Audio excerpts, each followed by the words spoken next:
Good morning, Philippines. Well, welcome to week 22. Today, I wanted to talk to you about some of the efforts we're using for passive energy conservation here on this project. Now, there's not a whole lot of building science that's going on to construction in the Philippines right now, and I'm sure more of that will come as the advancements are made. But what I wanted to do was try and take some of the conventional building materials and methods and just try and incorporate some level of energy conservation.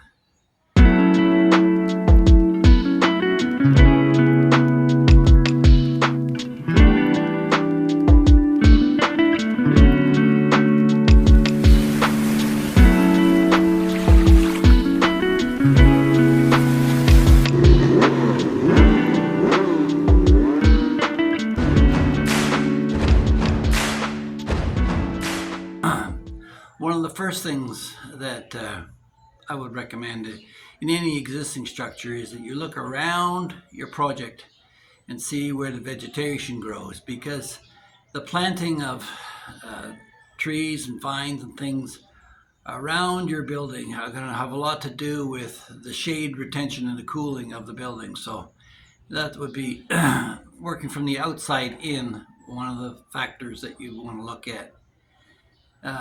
The next item on the list would be, when you're building your structure, build the floors a little taller.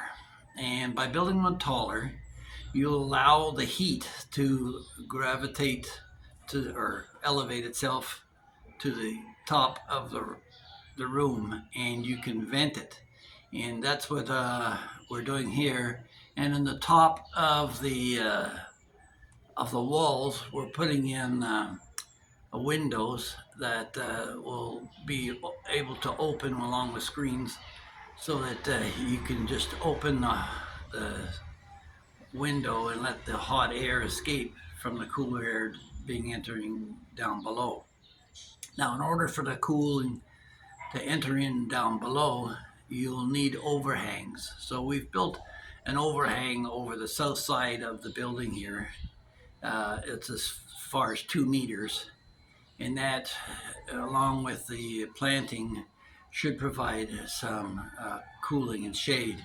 You'll notice this in a lot of old construction in North America and Europe, in that the traditional front porch, which would cast a shade over the front of the building, allowing cooler air to enter in, passing towards the back of the house and the kitchen, and sweeping the heat out of the building as it travels through there. The other thing too is that the stairwell to the other floors, quite often it's quite narrow and minimal just for access, and in many cases it's quite steep. We've broadened it out, made it a little bit safer. Remember the 25-inch rule if you're building stairs, which is that you take double your riser plus your tread, and that should come to 25. So in our case, it's 7.5 inches riser times 2 is 15, plus a 10-inch tread is 25, and that's the formula that we use throughout the staircase. So if you've never built staircases or wonder how they work, it's a natural pace of human beings that's ergonomically working for centuries. So that's the way we go with that. Now, that being said, back to the passive aspect of that.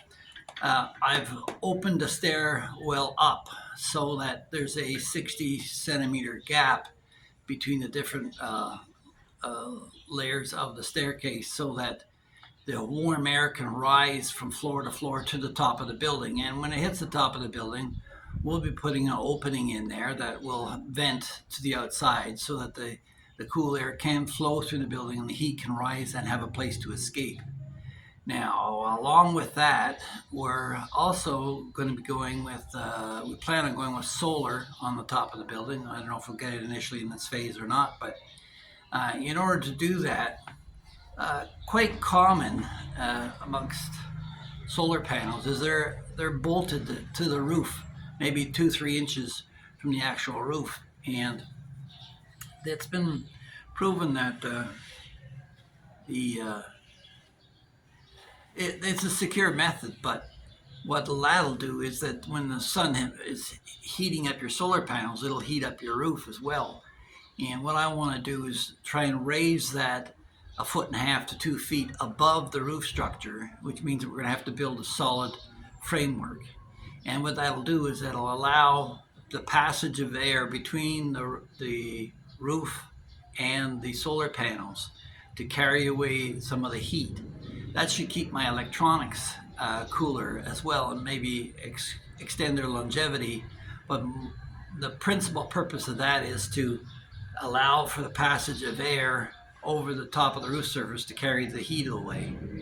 So that's another thing, and we'll be building a frame that extends beyond the actual roof area so that the solar panels are cantilevered slightly over the living deck area, again keeping the shade, keeping it cool.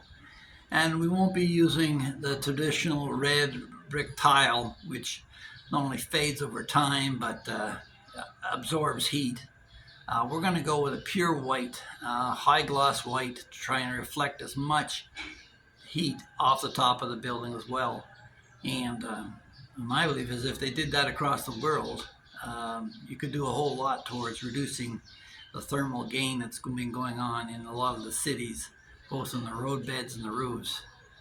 So another thing too is that in looking at other construction sites, there was an award-winning shopping center that was built in the Middle East. I can't remember exactly where, but what they did was they used a lot of porous surfaces, lake porous surfaces, because the more extremities that you have on your exterior surface, the more opportunities that allows for heat to escape. Initially, I thought of putting in like a dark granite-based look, something austere and grandiose, but I'm thinking now we're looking at more of a natural limestone color, which is native to the Philippines, but also more reflective and hopefully some porosity to the actual tile itself to help keep the building cool. Now, along with that is, of course, being more jagged, is that it'll allow us also to put in maybe some flowering vines or things like that to grow over the top of the structure to, again, help keep it cool. So these are some of the passive methods we're looking at in this construction.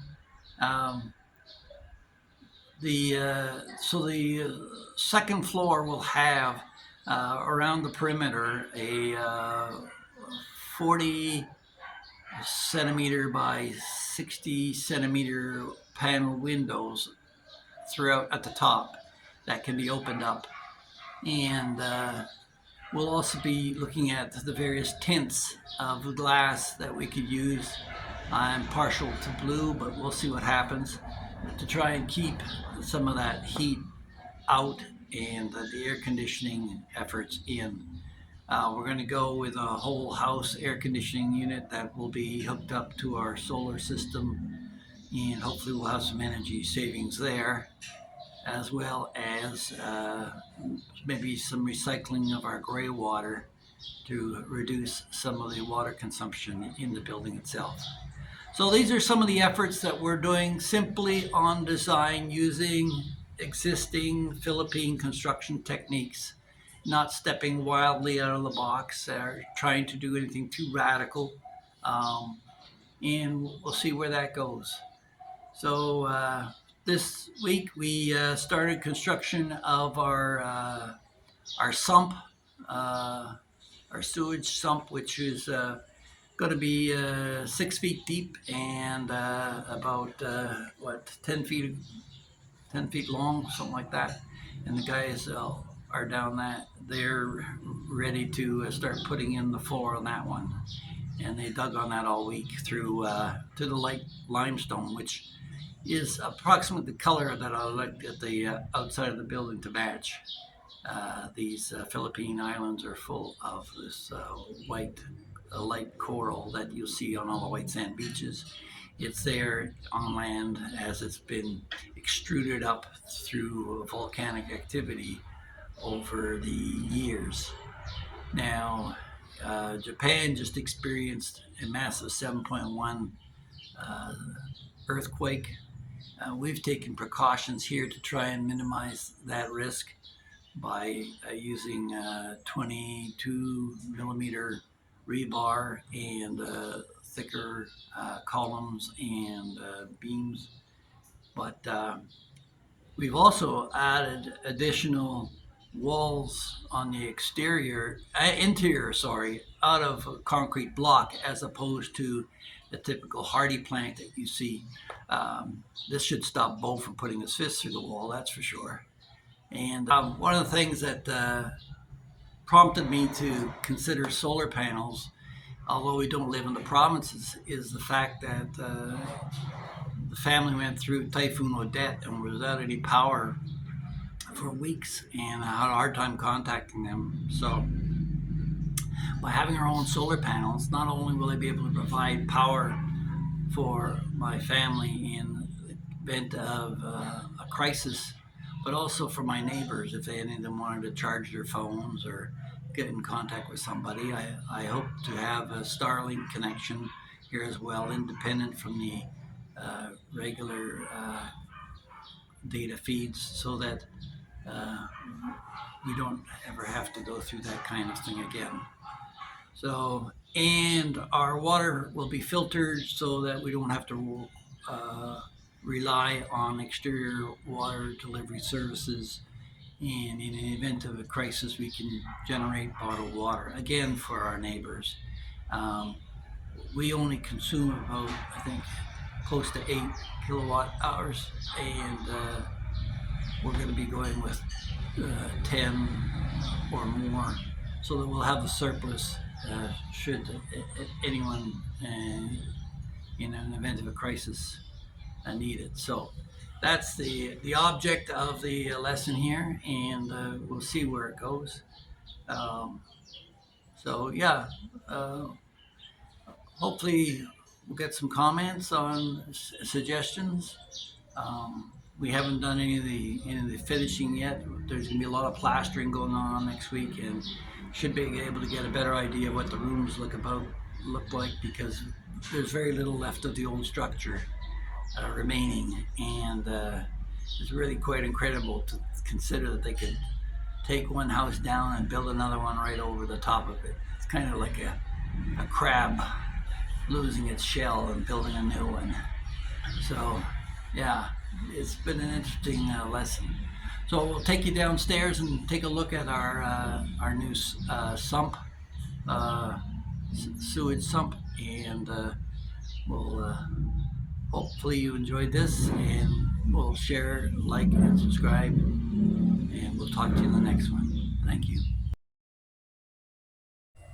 So today we're just gonna do the second and first floor. We're not gonna go up top because the stairwell isn't complete. You can see over there to the right, they're starting the formwork for it. But the interior walls have been put in now. That's the wall for the bathroom and access off the master bedroom. The going to the doorway, you can see the glass block lights in the bathroom from the outside as you walk along the balcony area. And you can get an opening of Bella's bedroom with the space for the windows at the top again. You can see they'll be up there for ventilation. Now, as we come around, we're navigating over all the various scaffolding and things that are in the way. There's still bits of the old building there that'll come down next week. So I imagine you'll get a better view of what that'll look like. There's the window that goes to the side of the road. And this is the column on the pathway to Bo's room in the back corner. You'll have a column right out as he cuts out of his front door. But anyway, There's his window and his view of a palm tree sticking right in his window, so there'll be a little greenery for him, and he'll be able to get a little bit more room in this area than what he had before.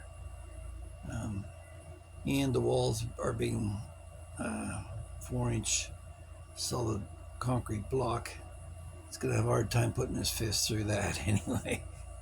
And those are the forms for the stairwell that are underway. We'll be putting them in next week, and we'll get a view next week as to what's going on the third floor. But heading down the stairs now, the new staircase,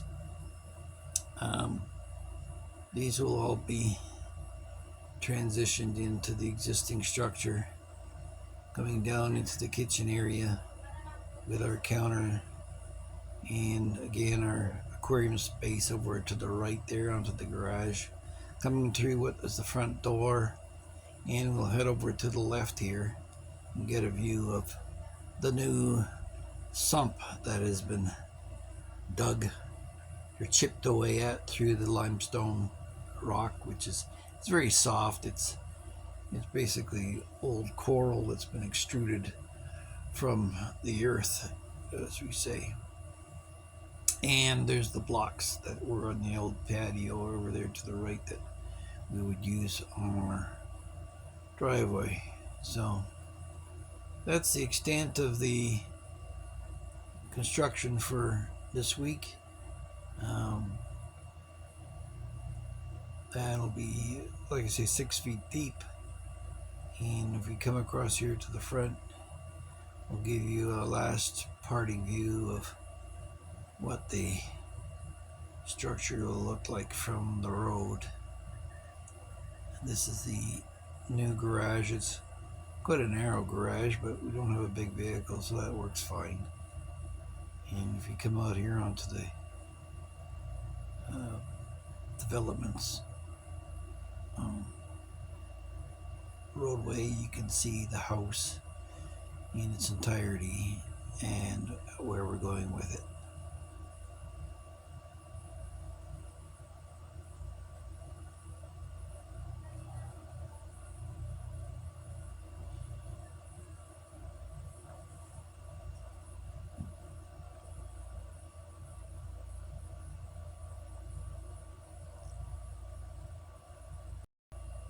So, as my son likes to say, don't forget to please like, share, and subscribe.